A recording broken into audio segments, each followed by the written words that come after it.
So we have seen the interrupt-based solutions, and this was only for the uniprocessors. But what if we have multiple processors or multiple CPUs? Then what will happen? Or maybe if we get multiple processes, then and in multiple process machine, then what will happen? Okay, so there is a software solution to this situation, where we have load and store. For suppose we have maybe machine instructions are atomic, and so for suppose we have load and store. Two instructions need to be executed in atomic. Before proceeding, I'm tell you that what is atomic. I believe that if you are already studying in the database class, then you must know that atomic is actually type of set of instructions which are non-preemptible.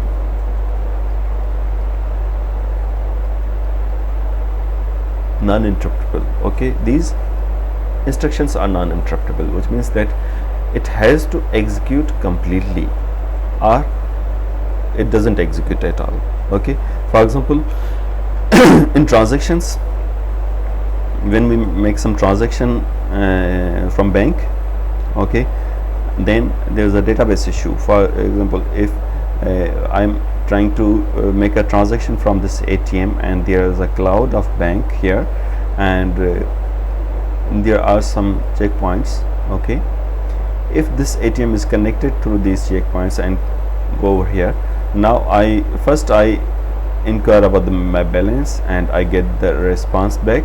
That's fine. And when I inquire about when I try to withdraw money, withdraw money, then the response comes back. But at some point, maybe at checkpoint 2, this has allowed to withdraw. Okay, allowed to withdraw because I have some sufficient balance, and it has allowed to withdraw. But at last stage, at last checkpoint, before getting the cash out of the ATM, there happened some problem and this machine went offline. Okay, now what happens, that this will say that okay, if there were maybe 50,000 PKR and I have withdrawn 10,000, now my remaining balance is 40,000, right? But as I have not received the money, so what will happen, this process should be reverted, right? Reverted. This transaction is required to happen completely, entirely, or if not, then it should be reverted. So for example, these two processes, load and store, are machine language atomic instructions. Okay, and these cannot be interrupted. Then and the two processes share one variable. Okay, now there is a variable turn. Turn means that the turn indicates that who is allowed to enter into the critical section. Now this turn variable is very much important here. Okay, now for example, here's the algorithm. This is for example, if there is a turn I, while turn equals to j, right? It is the turn of I, but if turn j is also true, then what will happen, that this will fall into an infinite loop.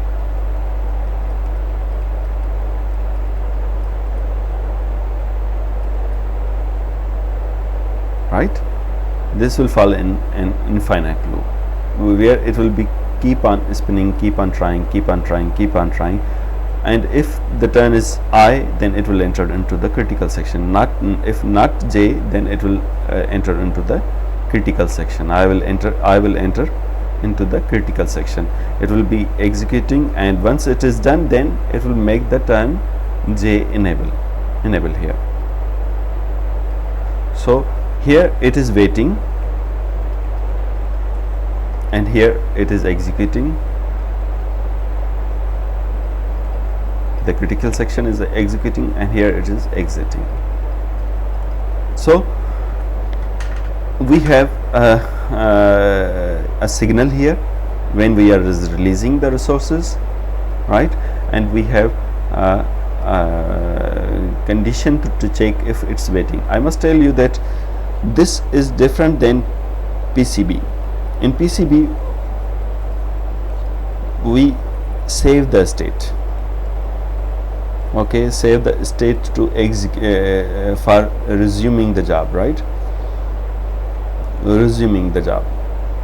In concurrent processes, if we have multiple processes, then you might remember that if we have process 1 and process 2, then they take some time and they execute on that time, right. If this is time, then this is time slot, right. Each one is given a particular amount of time and each one is executing on its particular amount of time, right.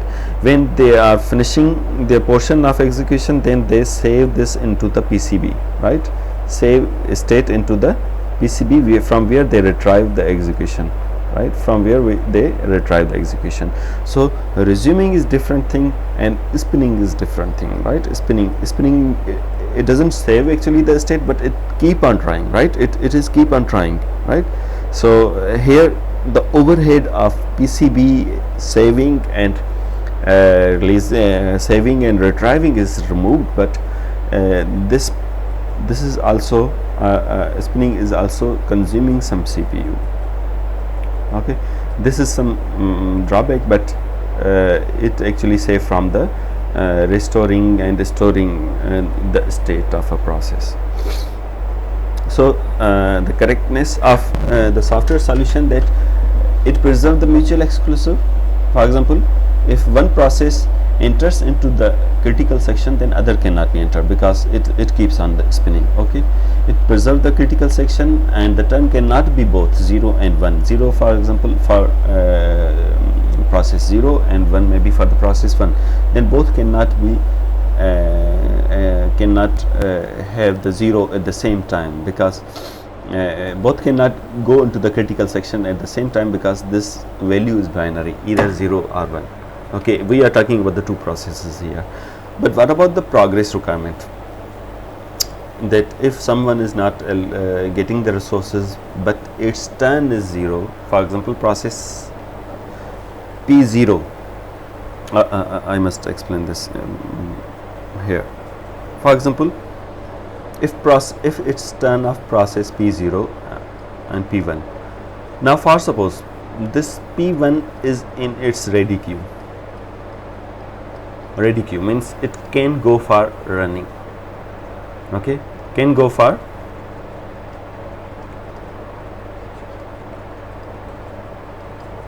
running, but the turn is of P1. Now this has no turn, turn is maybe 0. Okay, but if this is not in ready queue and it is waiting for some IO, right, from IO it has to go the ready queue, and from ready queue it has to go running, right. If this has turn but it is in waiting, it is not in the ready queue, then what happens, that progress requirement is not met,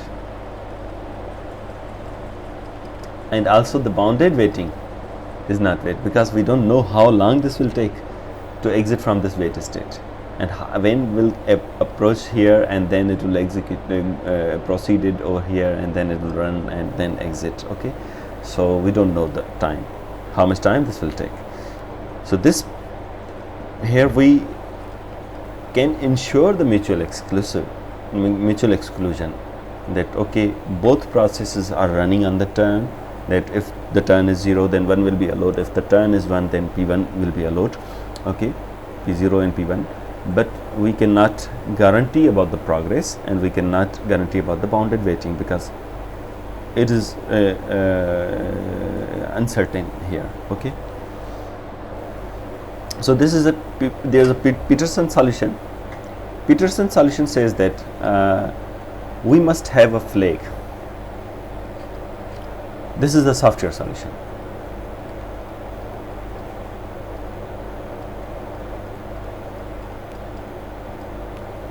Okay, this says that we must have a flag. This flag indicates that if a process is ready or not. Process is ready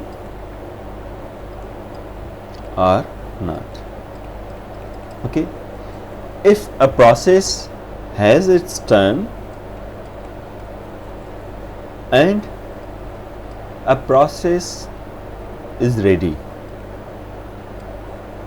let's say turn is 0 and it's true, right, then only this can enter into the critical section. But if the process, if any of these condition is false, then it cannot enter into the critical section. Okay, so the Peterson solution in simply is to check the ready queue, either the process which is trying to access the critical section is ready or not. Okay, the flag array is used to indicate if a process is ready to enter into the critical section. If flag I is true, implies that Pi is ready for execution. So here, now instead of turn, we will also be checking the flag here. Now if any of now here, if the turn is for I, and we are checking that if J is in ready queue and it is turn of J, if no, then it will keep on spinning here, then J will be keep on spinning. Okay, J will be keep on spinning here in the infinite loop.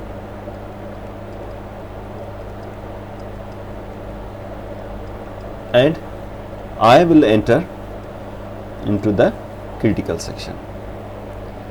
After when this complete its execution, here, then it will release the resource and give a wake up call, or maybe doesn't wake up, it actually does not give a wake up call, but it actually make the I flag to false.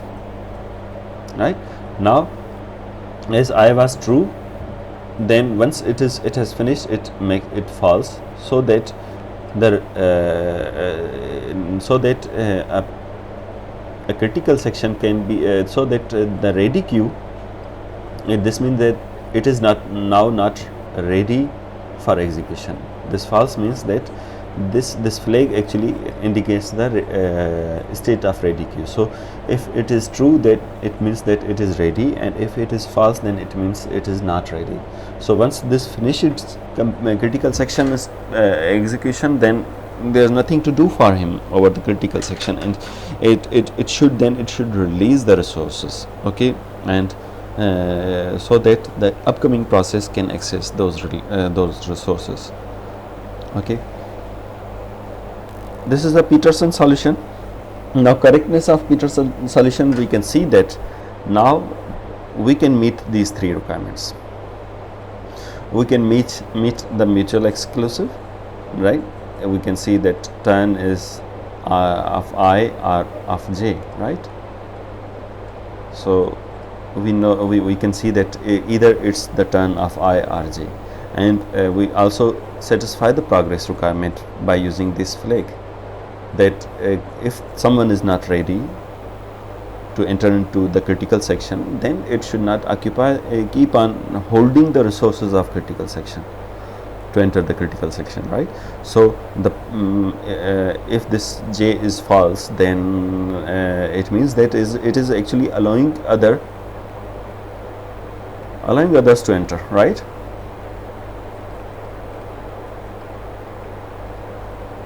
Enter into critical section, right? And also bounded waiting is met.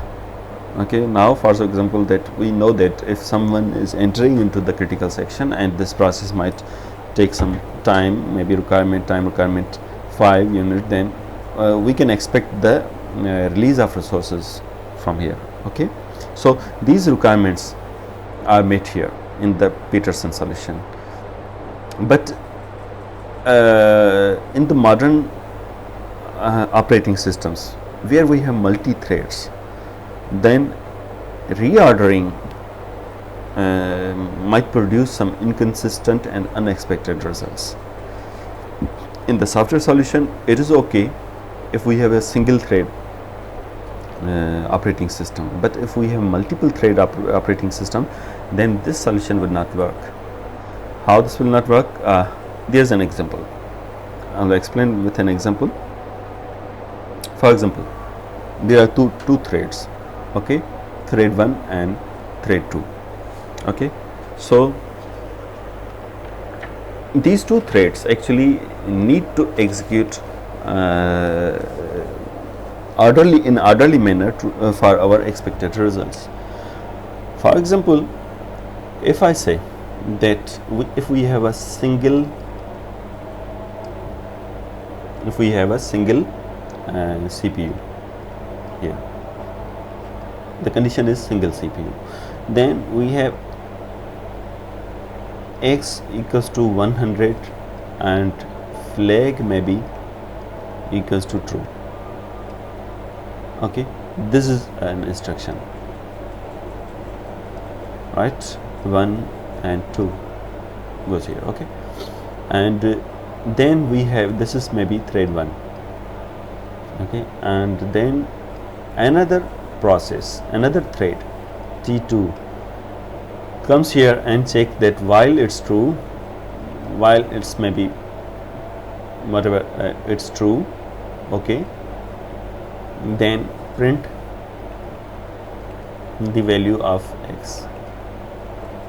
Okay, now this happens on a time, let's say time. Now first this will happen, okay, makes the sense that okay, x equals to 100 and flag is true. Now this will check, if it's true then it will print the value of x. So expected output is 100, right?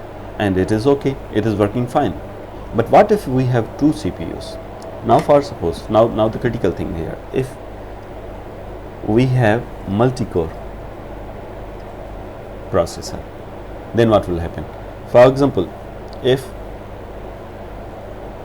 I say x equals to 100, okay, and flag equals to true, and here what if I say that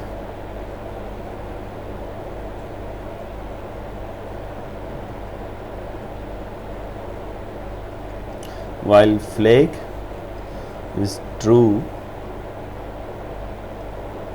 print x.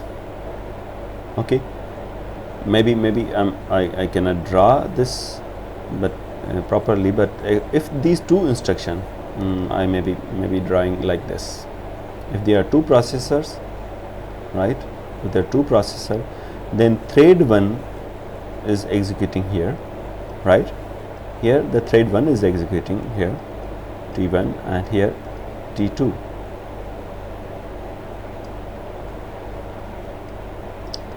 And T2 execute here. For example, if T2 executes before T1, then what will happen? The output here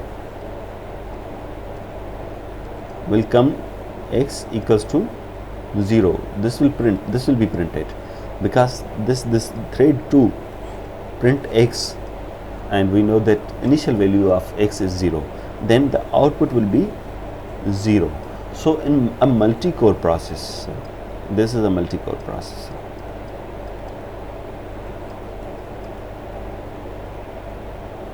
right? In modern architecture, if we have multiple threads and we have multiple cores, then this approach might not work. Okay, so to solve this problem, here it is the same, that the expected output of this should be 100, while this may not be true if we have two threads and they may be reordered, as I have already told that if thread 1 was expected to execute first and then thread 2 is expected to come, but they may shuffle the order or reorder, maybe second thread comes first and the first thread comes later. If this happens, then the output will be 0. Okay, the output will be 0. So in such here, this is the same solution is represented here. In such situation, we have a solution here. We have solution of memory buffer here. The memory buffer, what is the memory buffer? It ensures that it ensures that every process from our thread, every thread is approaching to a level before proceeding, to required level before proceeding, right? So I will explain this with an example, okay, and you will understand it well. For example, if there is a thread 1, there is a thread 2, and there is a thread 3, right? There are 3 threads, and I will give them, maybe I encode them with the different. Now this thread is long like this, and maybe we, I don't know why I cannot change the color. Okay, maybe we can select green. Okay, this thread may be longer like this, and we have also maybe some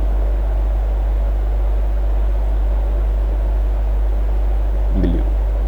Okay, and this thread may be like this.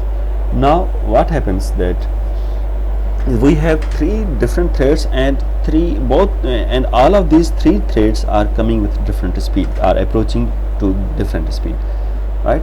To synchronize them, we have some hardware solution. This is one of the hardware solution. I must tell you that these slides are somehow misleading. They are actually putting the memory barrier before the hardware solution, but however this actually belongs to hardware solution according to your book, and this is actually a hardware solution. This is not a software solution. So this slides has some mistake, so you must make sure that you have this memory, you consider this memory buffer as the one of the hardware solution. Okay, now what is here, that this process will take some time to approach here, and this will approach first. Now when this will approach, it will wait, it will be waiting over this barrier, or maybe milestone, we can say some milestone, right? That everybody has to wait here. Okay, everybody coming here, coming to the second phase of execution should wait over here. So everybody is coming should wait here, and for suppose T2 approached first, then T1 has approached, then T3 has approached, until all processes are approached to the barrier, then only they can proceed for the next execution. Okay, so this is the memory barrier. The memory model or the memory guarantees a computer architecture make the application program, right? Memory models may be either strongly ordered, where memory modification of one process is immediately visible to all other processors.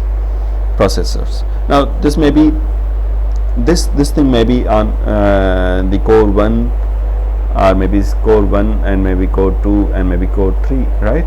CPU core 3, right? So if there are 2 type of memory barrier, either strongly ordered means that whatever the progress is immediately visible to these two cores also, and the weakly ordered is that only the within core progress is shown to this core, this is not propagated to the next cores, right? This information is not propagated to next cores. So memory barrier is an instruction that forces any change in memory to be propagated or made visible to all the processors. Okay, this actually ensure in the transparency by propagating, right? Propagating its state. Okay, So memory barrier instructions, how this work actually, as we have seen the flag, the previous problem where we have seen that reordering might have some bad impact on the output of the thread 1 and thread 2, so that if thread 2 goes first and then thread 1 goes, then the output is 0. But when thread 1 goes first and thread 2 comes later, then the output is 100. So there's an inconsistency, right? Previously we have seen this situation. Now to overcome this situation, we have memory barrier. Memory barrier is nothing but a delay, right? A kind of delay for waiting the other processes to approach there. Now for suppose, even if F2 has executed its flag, right? Now for suppose, if I give the number of execution due to this memory, that these two threads are executed, maybe even on different processors, but this memory barrier actually ensures that the part of T2 has maybe this is one part, this is second part, and this is and T1.1, and this is T1.2, and this is T2.1, and this is T2.2. okay, so if T1.1, even if this comes first, but it will not affect the result, then T2.1, because it has to wait. When these two situations, when these two instructions are executed, here is a memory barrier, okay, then only it will allow to execute further, right? That okay, maybe T2 comes here first, T2.1, and then T1.2 executes, right? So we see that here the output is 100. So we can get expected results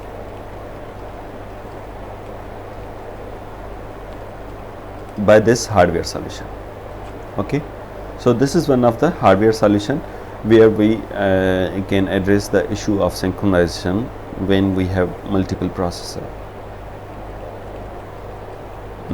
processors or maybe cores, and we have multiple threads.